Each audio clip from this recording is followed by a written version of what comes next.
Bueno, estamos con Carlos Fernández Fontenoy. A veces me equivoco y digo Fernández Cesarego porque él tiene, por supuesto, un peso propio como politólogo, pero es hijo de un gran jurista que es Carlos Fernández Cesarego. Muchas gracias, Carlos, por estar acá. Él es profesor universitario, politólogo, investigador y, en fin, una serie de pergaminos más, pero nos vamos a saltear para ir de frente a la entrevista.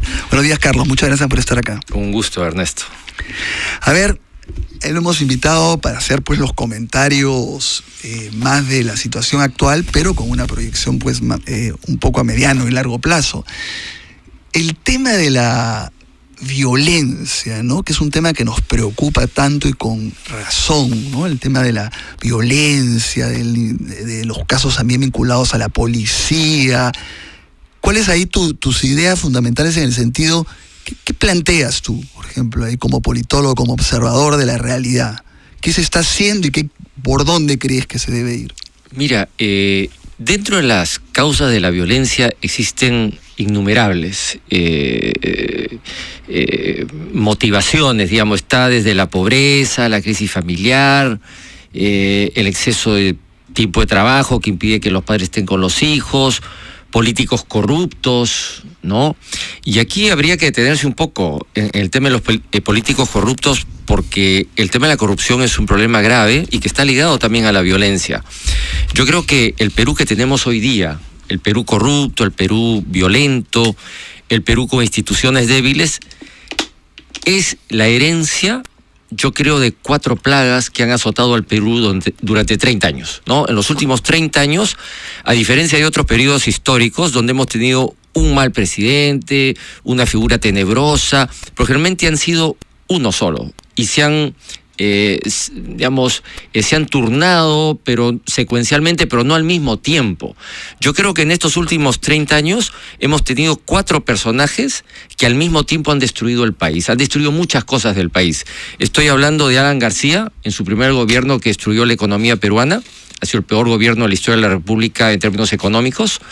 Tenemos a Abimael Guzmán, que destruyó al país en muchos aspectos y generó una cultura de la violencia que hoy día estamos viéndola, digamos, en toda su magnitud. Estamos hablando de Fujimori, que también engendró corrupción junto con Alan García desde el poder. Claro, si tú tienes ministros del Interior corruptos, que el gobierno de Alan García tuvieron que renunciar 3 ministros del Interior al hilo por licitaciones cuestionadas, digamos. Si el ministro del Interior de Alan García, como fue Agustín Mantilla, acabó preso, digamos, ¿qué ejemplo pues le dio mientras era ministro del Interior a los policías? Entonces tenemos el ejemplo desde el poder, desde los políticos que gobiernan este país, que han colaborado en generar esta corrupción. Entonces tienes tú a personajes como Alan García, como Abimael Guzmán, como Alberto Fujimori y como Montesinos. Entonces, si tú juntas a estos 4 personajes y los haces actuar al mismo tiempo, como ha sucedido, los metes a los 4 en una coctelera y bates la coctelera, el resultado es el Perú de hoy, ¿no? Y el Perú de hoy es fruto de lo que han sembrado durante 30 años 4 personajes que desde el poder, en un sistema político presidencialista que le da mucho poder al presidente, han generado y yo creo que han aumentado una serie de efectos que ya existían en la sociedad peruana, como en toda sociedad. Siempre ha habido corrupción, siempre ha habido violencia, pero no en los niveles que hemos presenciado en estos últimos 30 años. Ajá. Ahora, bueno, digamos, un optimista diría por lo menos son 4 plagas y no 7, pero en fin, vamos. Ahora, ojo, que esas 4 plagas, sí, para seguir siendo optimistas, de esas 4 plagas, de esos 4 personajes funestos, 3 están presos. Claro. O sea, está preso Fujimori, está preso Montesinos. Bueno, no está preso Alan García. Bueno, es el único que se ha salvado. Incluso de dramático, porque también están muy investigados Alan García, Toledo y Humala, ¿no? O sea, es patético la historia política de este país. Entonces, si ellos son los ejemplos, ¿no? Si ellos son los ejemplos de personas exitosas, entre comillas, caramba, te puedes explicar muchos comportamientos sociales ligados a la corrupción y ligados a la violencia.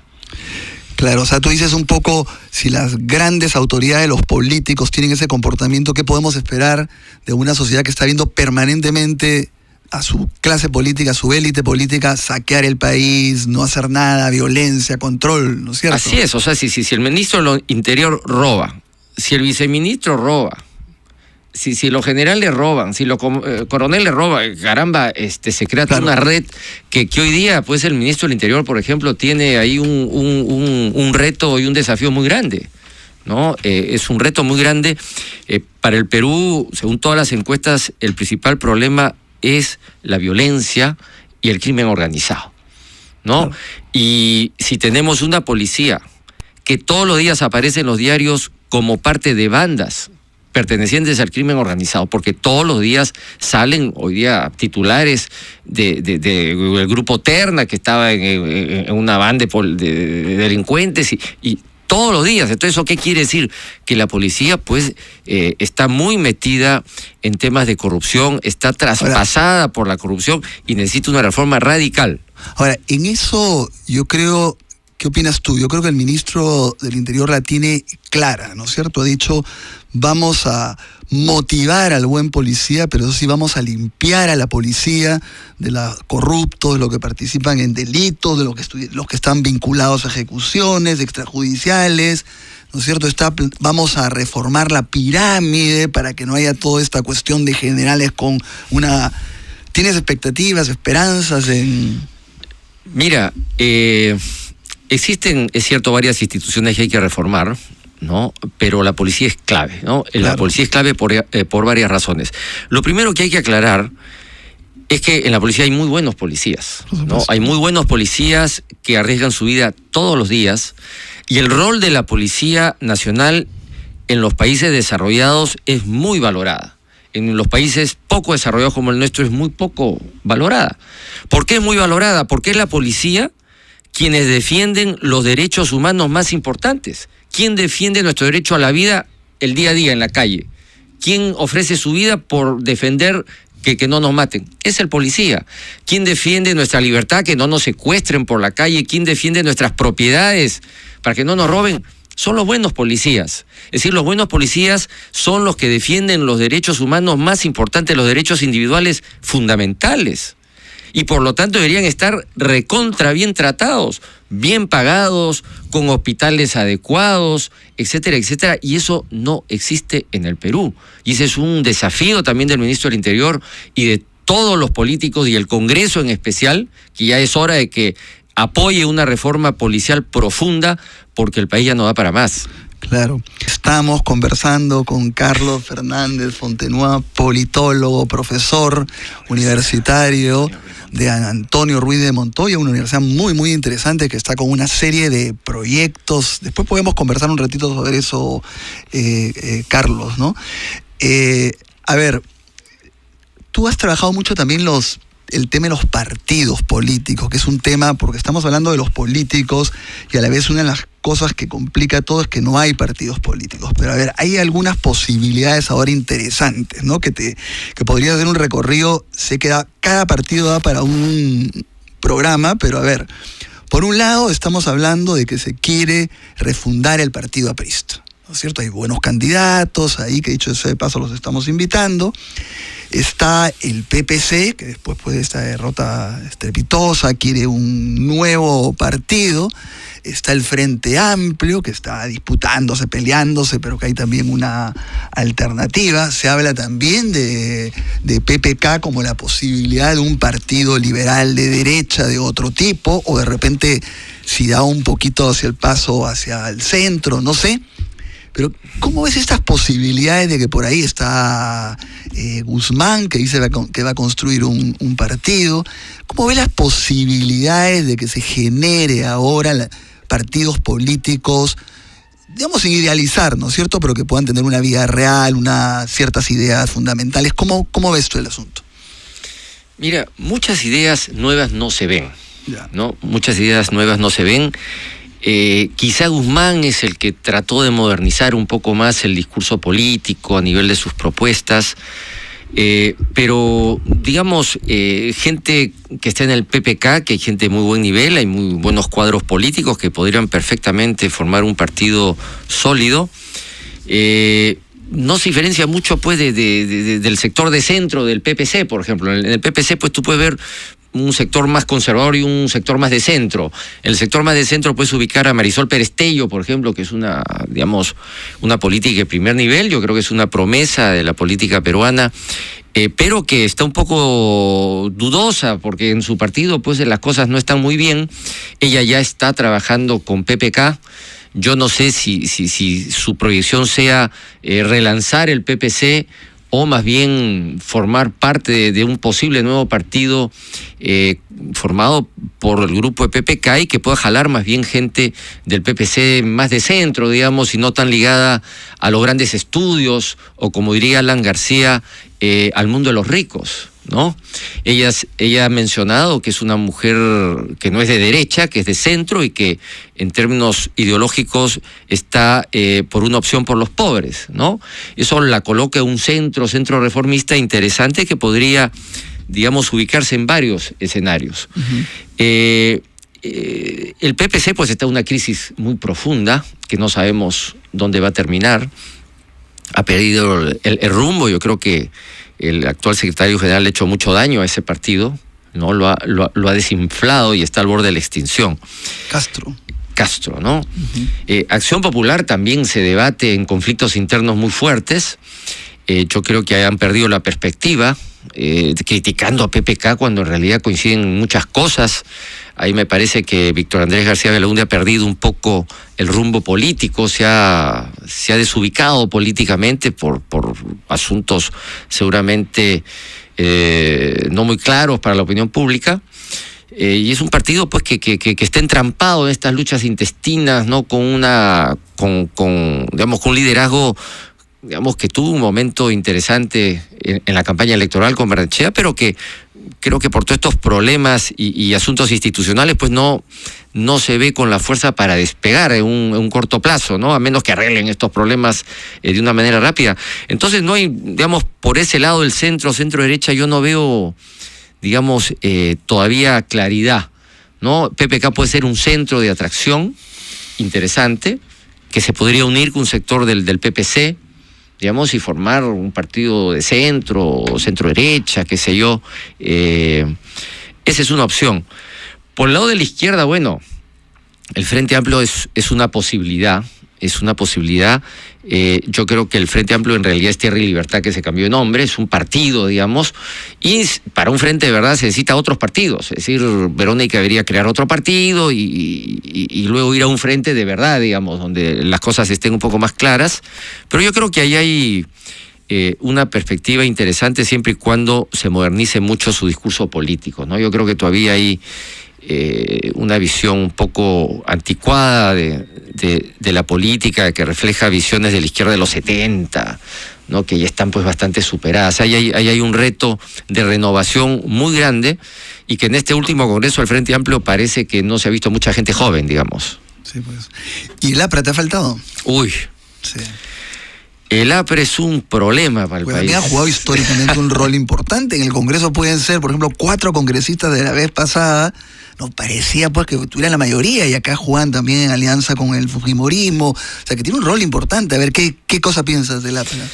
Mira, el APRA desgraciadamente es un partido muy corrupto, ¿no? Es un partido muy corrupto internamente, ¿no? A mí lo que siempre me ha llamado la atención es cómo en sus congresos partidarios en Arequipa, en Chiclayo, en Puno, donde eligen a sus candidatos para congresistas, entre ellos se hacían fraude.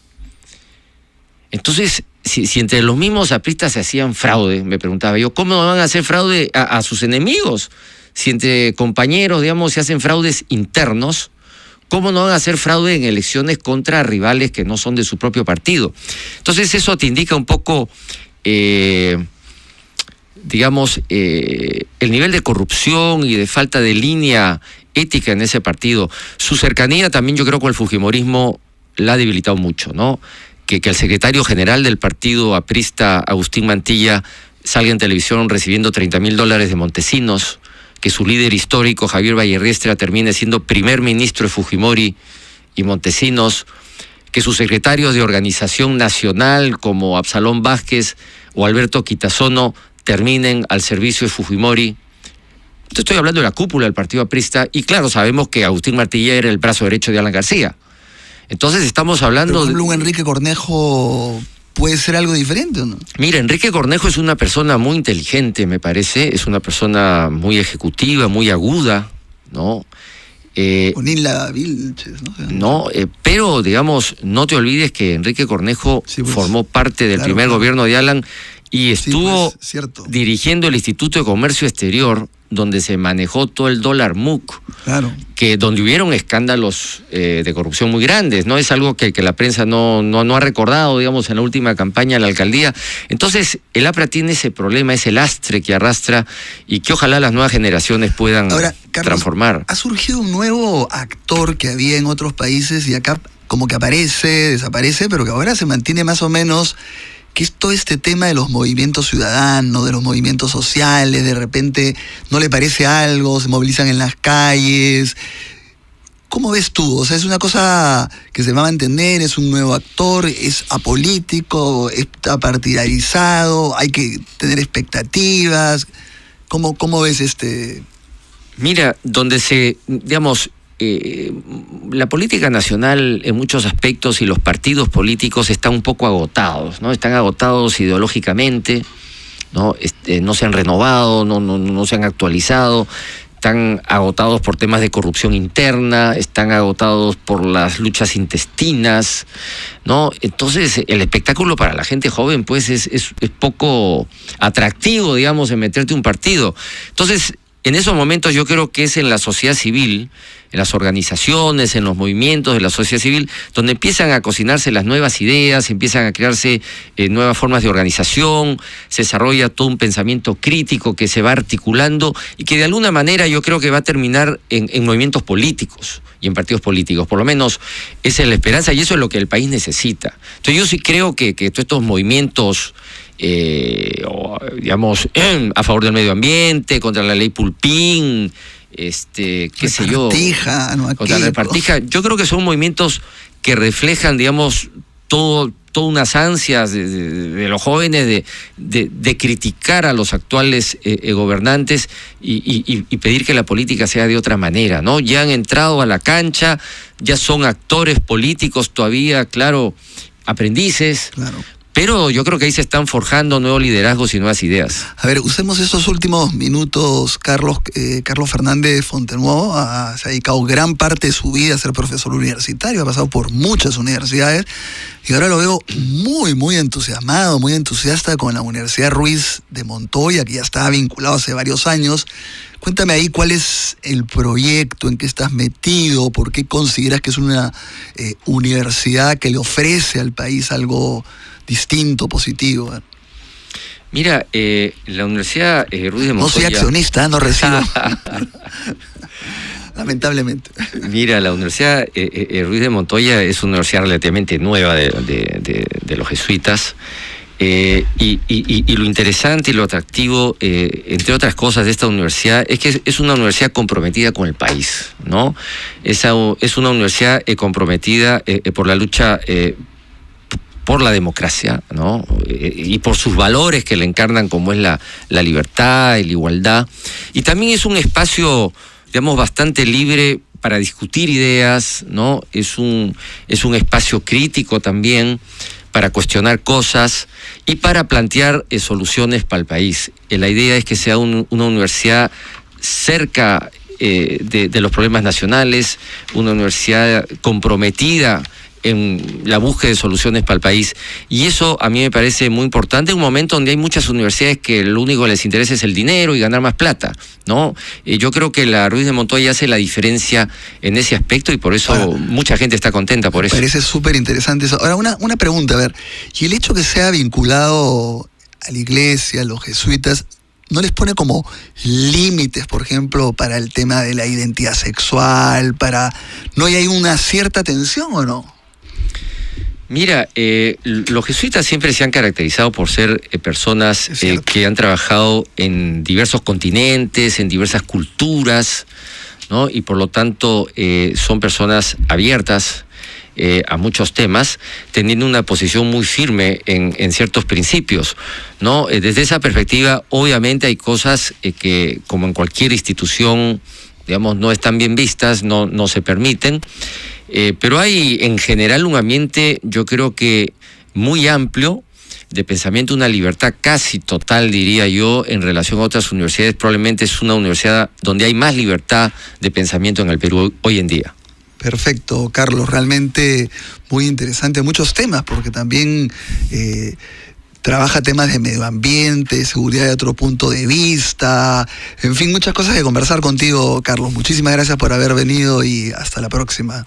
Gracias a ti, Ernesto. Bueno, conmigo voy a venir mañana, por favor, los espero. No porque discrepemos con algunas cosas del gobierno y con este tema de los grupos irregulares en la policía, somos encubridores de estos escuadrones de la muerte en la policía. O sea, por favor, nos escuchan. Entonces, que pasen un buen día.